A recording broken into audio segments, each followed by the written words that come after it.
Bon les gars, est-ce qu'on se ferait pas les 23h60 cette année là? Les 23-60. Les 24 heures du Mans de WC. Merci beaucoup. Non, pas forcément, mais vas-y. Non, les 23-60, c'est les 24 heures moto pour les 125. On l'annonce, on va faire les 23h60. Et oui les amis, je vous présente Jean-Bernard, qui est juste là, qui nous prête sa moto, sa petite KTM, on va en parler juste après. Parce que moi je veux rouler pendant 24 heures, je me dis je vais rouler plus que sur une course. D'accord, ok. Il est chaud, il est déjà chaud. Et monsieur Seb, la petite chatte du 92. It is me. Voilà. Yes. Et bon, alors il y a d'autres pilotes dans l'équipe, mais nous on est au chômage, donc on peut tourner des vidéos le mardi à l'espace Murit. Alors, on n'est pas mardi, on est patron, hein, on n'est pas un jour de semaine. Je suis pas, on est le week-end. C'est bon, c'est mon temps libre. On passe le bonjour à Kevin, Maxime et Alexandre qui vont nous rejoindre au circuit dans quelques semaines pour le mois de juillet sur le circuit de karting du Mans. Donc messieurs, on présente la moto? Carrément.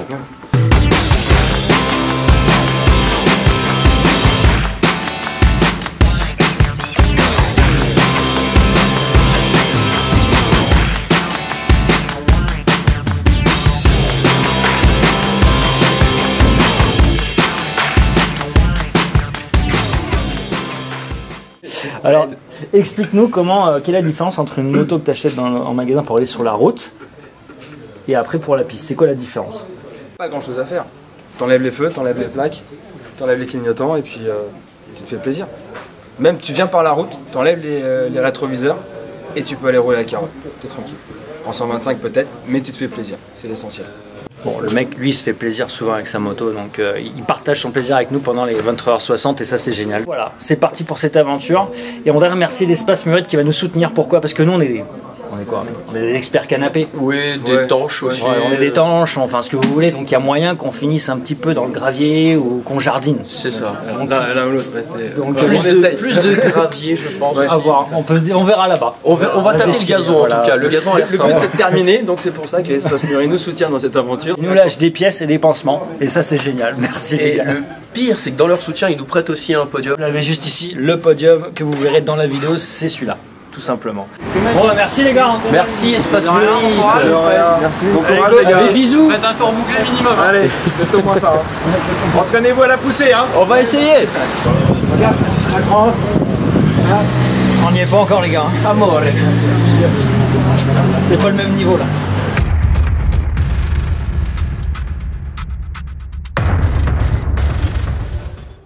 Il faut un cordon de couleur vive, rouge, vive. Une autre moto, une Suzuki. Hein, comment? Une chaîne. Une chaîne. Ouais. Oui. Là, elle est morte. C'est mieux. Si on s'en sert, on le paye. Et c'est pas juste la chaîne, c'est le kit chaîne complet. Ouais les gars, si tu changes. Voilà. Un SSX4 tout neuf. Hop hop hop hop hop hop hop.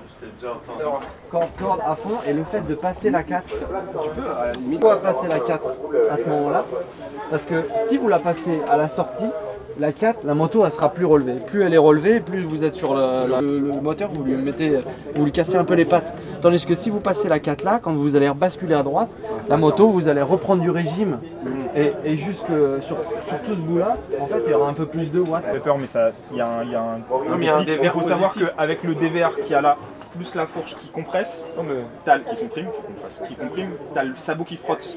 Alors après c'est peut-être que je suis plus lourd et qui tord. Peut-être que c'est parce que je suis gros. Hein.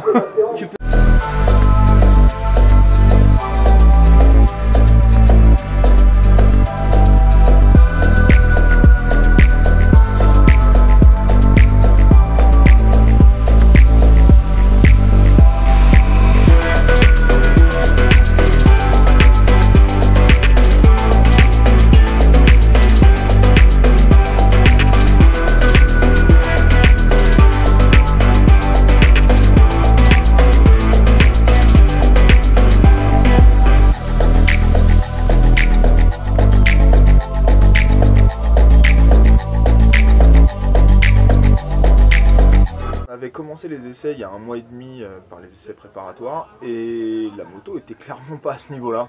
On a reçu pas mal de matos, on a travaillé beaucoup, que ce soit avec les mécaniciens, le préparateur, et franchement la moto est tellement plus saine, c'est tellement plus simple.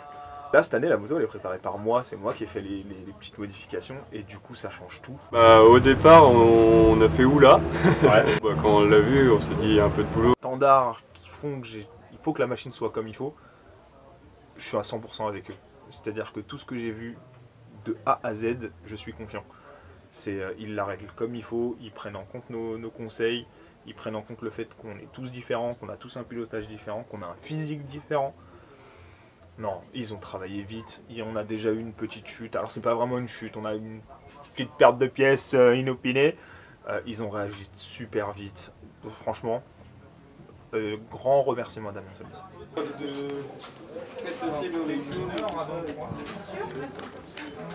20h30 c'est la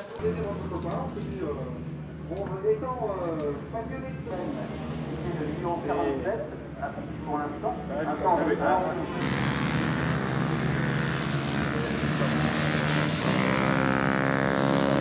Ouais, c'est quoi l'objectif? Bah oui, on va pas viser le podium, on connaît les paramètres, mais maintenant tu te dis, là il y a de la pluie, il y a déjà 5 motos qui ont abandonné hier, suite à des casses. Ouais, sur les essais. Là tu es en warm-up, les deux temps qui se roulent devant, il y en a quoi, je sais pas, peut-être que je vais me tromper, mais une dizaine. Tu sens que ça va batailler dès le début, tu sais pas ce qui peut arriver avec la pluie cet après-midi. Donc à un moment tu te dis, il faut finir la course, mais sur des détails. On a trouvé un deuxième bracelet de coupe-circuit, c'est con, mais ça peut nous faire gagner, tu vois, quelques secondes. Donc à un moment, voilà. Moins de panique pendant les relais aussi. Moins de précipitation. Moins de précipitation, et puis de se dire, voilà, à telle heure c'est tel pilote, ça enchaîne, toi tu te prépares, tout ça. Bon, ça, j'ai aucun doute là-dessus, mais...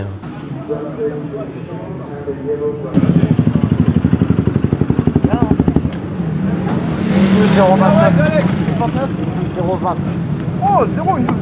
Je lui mets sa mère un peu sur l'amortisseur arrière, ça dandine. Parce que sur les porte-tenages là-bas au bout, il y a l'arrière. Ah, hop, mais là, ça croise, mais ça revient tout de suite. Aussi vite qu'en 3. Par contre, j'ai tellement moins de gauche qu'en fait, le fait de raccélérer, ça me fait rien gagner là.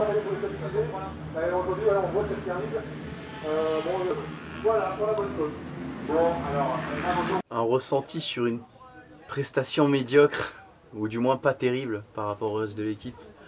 C'est compliqué de débriefer là-dessus, déjà parce qu'il faut s'asseoir un petit peu sur sa fierté et regarder les chiffres en face.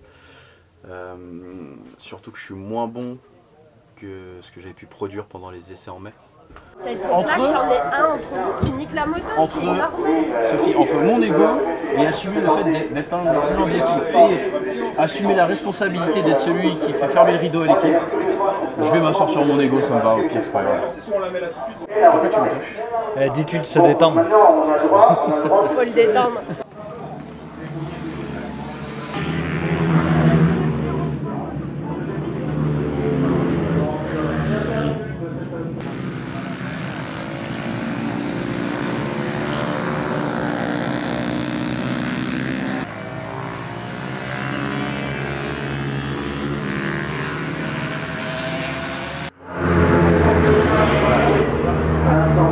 Journée chargée, super enrichissante, entre la découverte de chaque membre de l'équipe, essayer de retenir un peu tous les prénoms, tu vois, ça n'a pas été simple. Découverte de la moto, il a fallu s'habituer aussi à ce genre de petites machines qui se conduisent, qui se pilotent absolument pas pareil qu'une 1000. Non, bah super bonne journée après.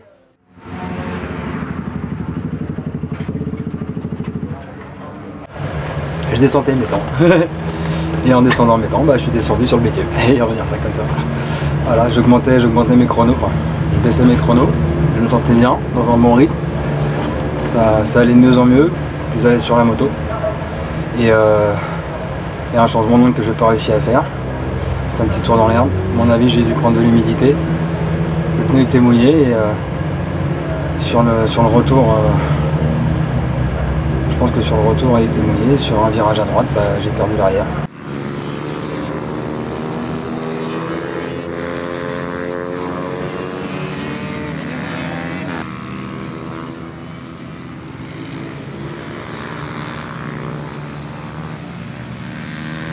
fait, alors, moi déjà je suis super content parce que tout le team est super cool comme d'habitude. Et là pour le coup, ce qui est sympa, c'est que bon, il y a les jeunes du junior team, ils ont tout de suite été regarder un peu comment fonctionnait la moto, ils ont tout de suite regardé ce qui allait pas.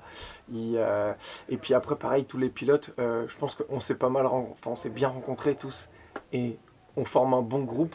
Pas très homogène, je pense qu'il va falloir qu'on règle un petit peu tous les niveaux pour faire en sorte que tout le monde progresse. Et non, très bonne première impression, en tout cas sur les premiers essais. Et l'idée, je pense que c'est que on ressoude un peu plus tout ça d'ici ce soir et jusqu'à demain matin. Plus au niveau des liens, en fait, parce que pour moi, en tout cas, ce qui est important, c'est que tout le monde soit bien. Une fois qu'on est bien, après le reste, les chronos, tout ça tombera, on s'en fiche un petit peu. Comment tu tiens ton rôle de team manager et porteur de matelas en même temps? Moi je pense que le rôle de team manager, c'est quelque chose qui te tient à cœur. Que tu vis, tu vois. Je pense que tu l'incarnes et il faut le représenter tout le temps. Et je pense qu'il faut être fier de ça, tu vois. Et team manager, tu penses que c'est une bonne situation? Moi je pense qu'il n'y a pas de bonne ou de mauvaise situation. Moi je pense que... Mais j'adore porter des matelas sur ma tête. Écoute, c'est mon grand kiff depuis mon plus jeune âge. C'est génial. J'adore ce qui se passe.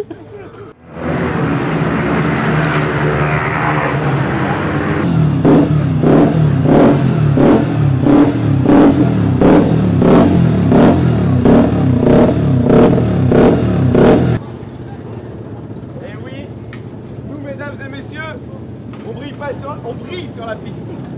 Comment ça s'attrache?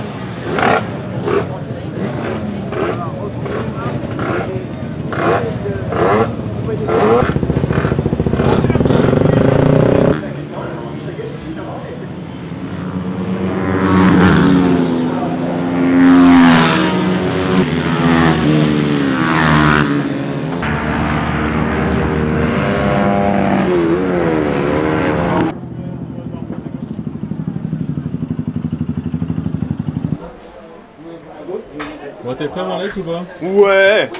Moi j'aime la pluie. Moi j'aime quand c'est mouillé. Pardon, faut pas le dire ça. Ça, on va pas le garder, ça.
la patte était flex et qu'au bout d'un moment il aurait pu avoir du cisaillement justement, un travail forcé. Enfin, on va dire avec force de vibration, le métal qui travaille, et puis au bout d'un moment ça arrive à la rupture. On a pu réparer assez rapidement la patte, on est reparti.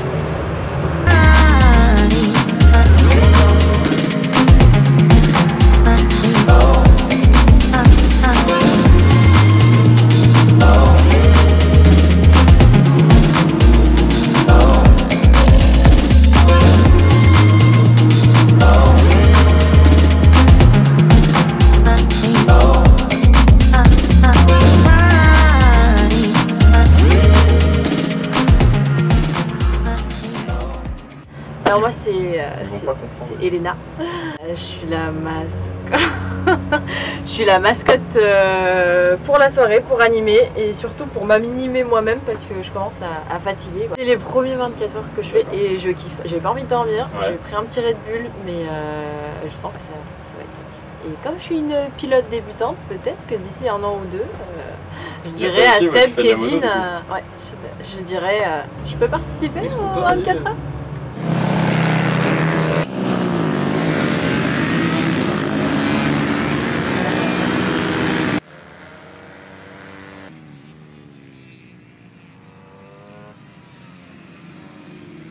La bonne ambiance et puis on va toujours essayer quand même d'être le plus rapide, le plus performant possible. Donc, malgré la pression qui n'est pas là, vous cherchez quand même. Ouais, c'est ça, on va toujours chercher un peu plus loin quoi. Ouais. L'ambiance est au top. On est entre jeunes, donc forcément le feeling passe bien et puis bah ça se passe bien quoi. C'est bon les gars, c'est bon.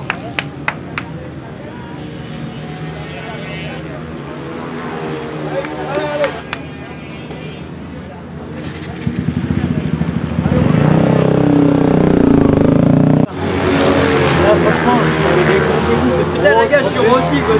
Ouais, Rossi à la retraite certes, mais bien quoi, tu vois. Non, c'était cool. On est vachement habitué à travailler avec de la fatigue. Donc bah, pour l'instant ça va, je pense que tous les 4 on est plutôt pas mal niveau fatigue.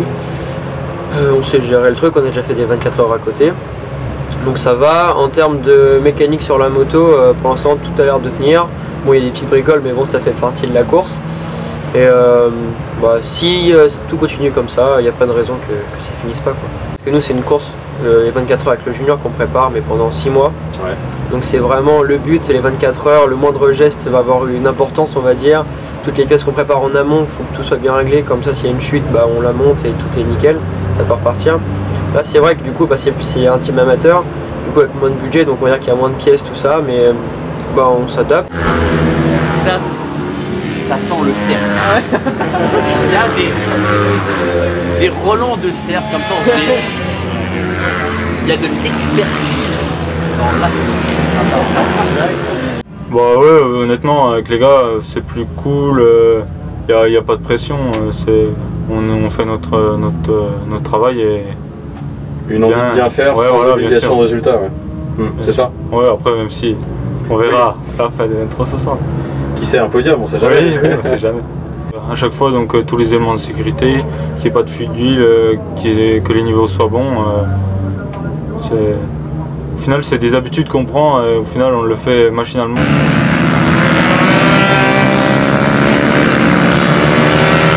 Sur le plan personnel, je suis satisfait. Je savais pas trop comment j'étais déjà sur 2 phases, sur comment j'allais être sur la moto par rapport au chrono. Et je suis très content des chronos, même si après dans la nuit, forcément, le rythme est un poil moins soutenu. Et sur le côté physique, ça tient aussi, étonnamment. Je suis le plus vieux de l'équipe, donc, donc voilà.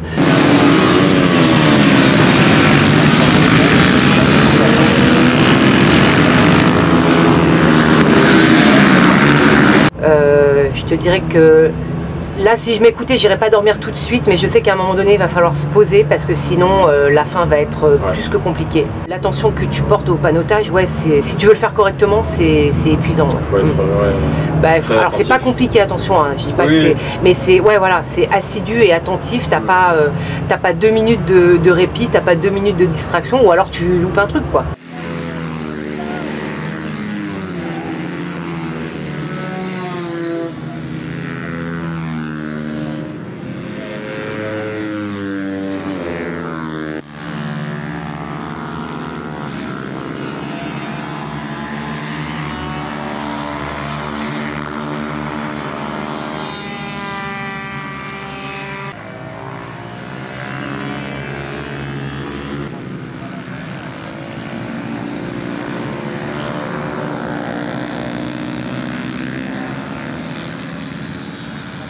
Ça va, moi je suis content, moi je prends mon pied, je m'éclate. Ouais, je kiffe, je suis content, j'ai une bonne énergie.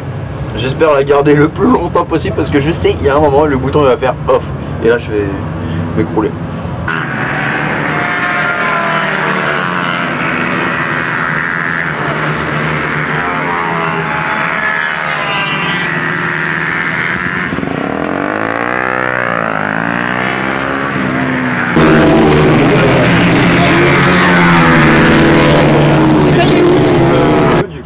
Pour les personnes qui ne connaîtraient pas, en quoi ça consiste?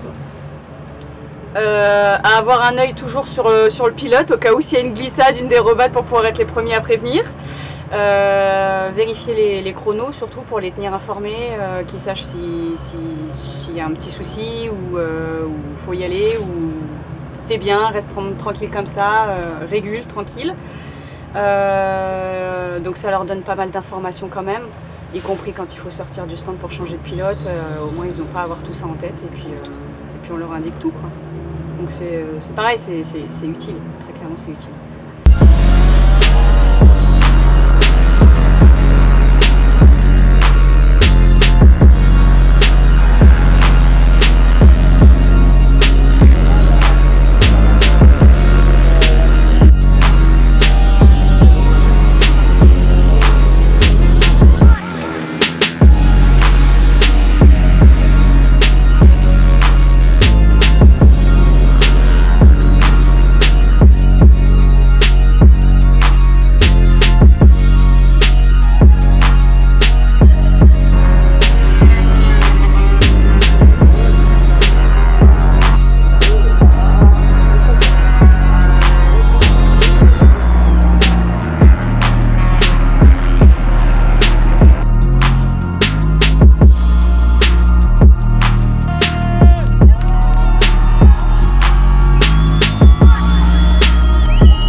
En ce qui concerne les 23h60, c'est une très belle épreuve. J'ai encore vu ce matin non seulement le président de Ligue, mais qui est Patrick Coutan, qui est aussi président de la Commission nationale de vitesse.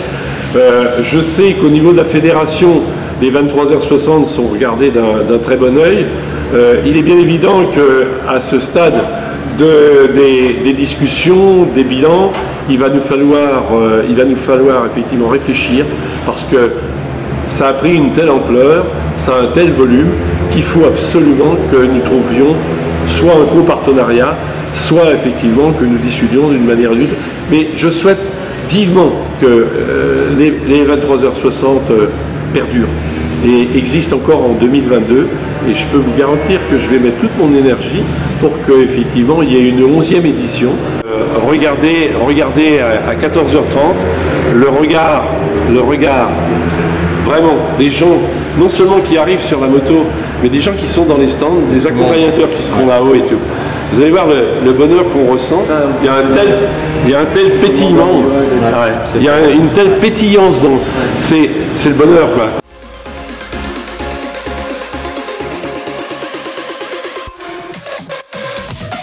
Bisous mon Yaman. Bisous, bisous. Bisous, bisous.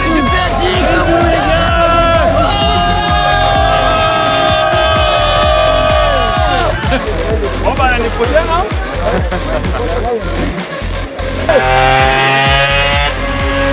Tu l'as ta bière.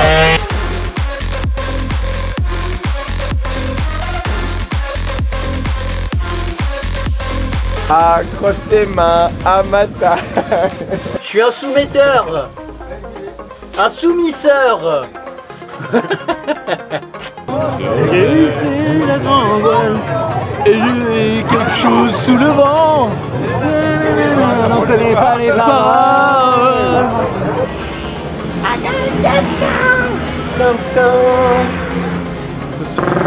Phil Collins, c'est vous?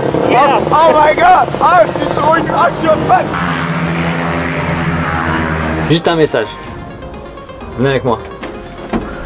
Voilà, je vais juste te dire merci aux garçons pour la vidéo, parce que je sais ce que c'est. Surtout sur une course de 24 heures, donc les mecs, c'est que le début. Forza.